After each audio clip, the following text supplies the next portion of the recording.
Hello student, welcome back to my YouTube channel Neha education. मैं नेहा आपको कराती हूँ कॉम्पिटिटिव एग्जाम से रिलेटेड प्रिपरेशन, और जिसमें आज मैं आपको मैथ के सम क्वेश्चन लेके आई हूँ। इसको कैसे सॉल्व करते हैं आइए चलिए समझाती हूँ। तो सबसे पहले हमारा क्वेश्चन है, एक संख्या में 20% की वृद्धि करने पर 600 हो जाती है तो मूल संख्या क्या होगी। तो हमें नहीं पता कि हमारी संख्या क्या थी, तो हम उसको 100% मान लेते हैं। मान लीजिए हमें नहीं पता कौन सी संख्या है, तो या तो आप एक्स मानिए या तो मैं सीधे 100% मान लेती हूँ कि हमारी जो भी संख्या रही होगी वो 100% रही होगी हमारे लिए। उसमें 20% अगर आप जोड़ देंगे, जो वृद्धि कर देंगे, तो वो हमारी 600 हो जाएगी। तो ये हमारी संख्या थी 100% और इसमें 20% जोड़ने पे वो 600 हो जाएगी। तो 100 और 20 जोड़ेंगे तो 120% ये हो जाएगा, ये हमारा 600 के बराबर है। इसको आप ऐसे भी लिख सकते हैं, इसको आप ऐसे भी लिख सकते हैं, परसेंटेज हटा देंगे यहाँ पे, तो इसको ऐसे भी लिख सकते हैं। तो ये जो 100 है ये इधर मल्टीप्लाई में चला जाएगा,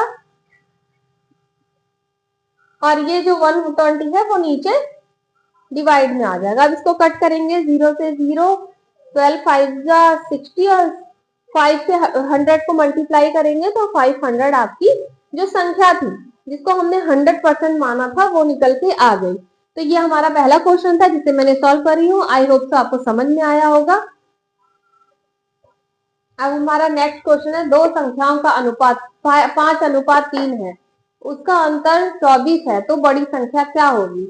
इसमें हमें बताना है कि सबसे बड़ी वाली संख्या क्या होगी। तो सबसे पहले हम मान लेते हैं कि जो वो संख्या रही, दोनों संख्या रही होंगी वो x के मल्टीपल रही होंगी। तो यहाँ पर हमारा 5 है, हम इसको 5x मानेंगे, और फिर इसका अंतर, इन ये दोनों संख्याएं, इसका अनुपात दे रखा है, ये भी एक संख्या रही होगी, ये भी एक संख्या रहेगी, इसका अनुपात दे रखा है। तो यहाँ पर हमें इसका अंतर है, तो 5 माइनस 3x बराबर 24 दे रखा है। आया समझ में कि 5x माइनस 3x मतलब ये संख्या है एक, और ये भी एक संख्या है। इन दोनों संख्याओं का जो अंतर है वो 24 है।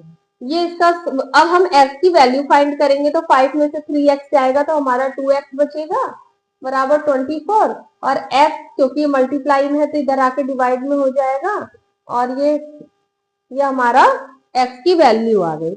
अब x की वैल्यू आ गई तो हमें पता है कि हमें इसका मल्टीप्लाई, x का मल्टीप्लाई इसमें भी हुआ है, x का मल्टीप्लाई इसमें भी हुआ है।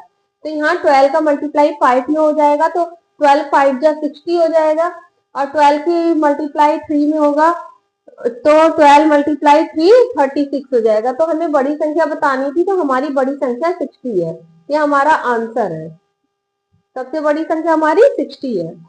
Thank you watching my video. अगर आपको मेरी वीडियो